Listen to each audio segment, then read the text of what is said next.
महानगरपालिका प्रशासनानं जिल्हाधिकारी प्रशासनानं कृष्णा काठावरील नागरिकांना धोक्याच्या पातळीचा इशारा दिलेला आहे। जवळजवळ 38 फुटापर्यंतची पाण्याची पातळी सांगलीच्या आयुर्वेद पुलाच्या जवळपास झालेली आहे।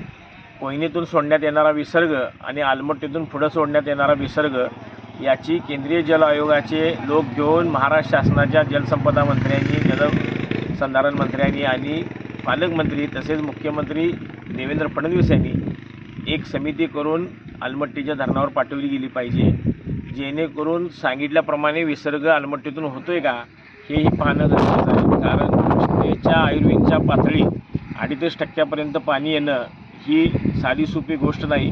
कारण जर पुढे विसर्ग मोठ्या प्रमाणात असेल तर पाणी फुगायचं काही कारण नाही। त्याचबरोबर आपली कृष्णा खोऱ्याची ताकाणी म्हैसाळ योजना ही सुरू करणं अत्यंत गरजेचं आहे, जेणेकरून जे शहरात पसरणारं पाणी आहे हे जरी उचलून दुष्काळी भागामध्ये गेलं तर लोकांच्या पाण्याच्या पातळ्याही वाढतील आणि शहरात संभाव्य होणारे धोके आणि होणारा त्रास हा थांबेल।